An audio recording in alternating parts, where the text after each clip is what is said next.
Hello athletes, this is Travis from GTS Rowing. Today we're going to talk about how to sit on the erg to ensure you are in a biomechanically efficient position to apply power and in a safe position to protect your back from any potential injury. It's a very simple check that I do whenever I get on the erg for the first time, and there's a couple extra steps that I'll include for you to make sure that you're doing it right. Essentially what we need is to ensure that the pelvis is rotated forward when you're sitting on the indoor rowing machine, so that when we are sitting in that catch position, that we can sit comfortably with heels very minimal rise, hips behind our shoulders, armpits over the knees, arms extended fully forward. All right, we should be able to sit into this position with relative comfort. Obviously, if you don't have enough flexibility in the ankles, knees, or hips, you might need to sit a little bit farther back. But regardless, we should always be comfortable in this forward body angle. If we're sitting on the row machine with our pelvis rotated backwards, kind of like you would sit lazily in a chair, you are going to have a very hard time. One, it's going to be uncomfortable to kind of get in this forward position, and you're not going to be able to get nearly as far forward as you could if you rotated like so. All right, you can see the difference there. All right, you've got at least 6 to 8 inches.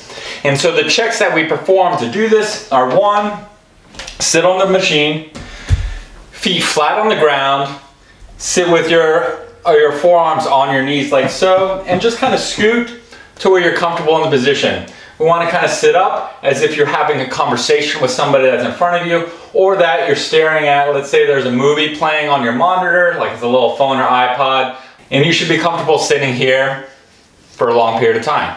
All right.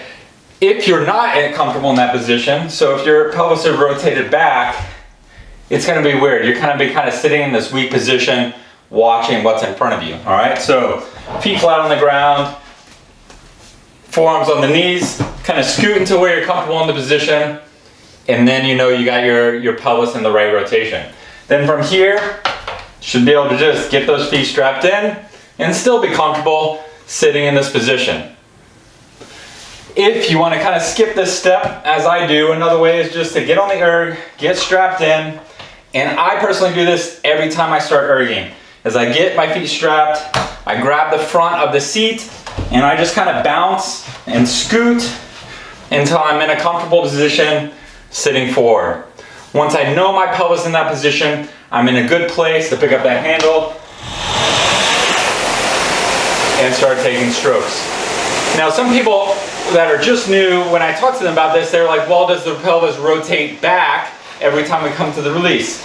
No, your pelvis stays in that position through the rowing stroke, right? It's simply a matter of us just kind of sitting back with the weight at the back end of the stroke.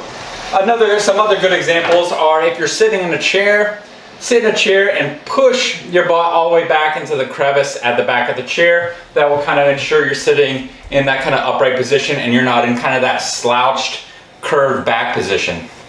All right, all of that will kind of reinforce what that proper posture and position is when you're sitting on the erg. If you do that, you're going to be able to get more length, and length being power.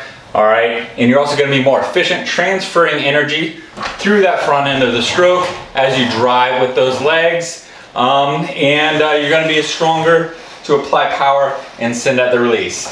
If you're kind of in that forward scooter position, it's going to be difficult to get the front end. This is generally not going to feel very fun. You'll probably be a little bit softer in that power application.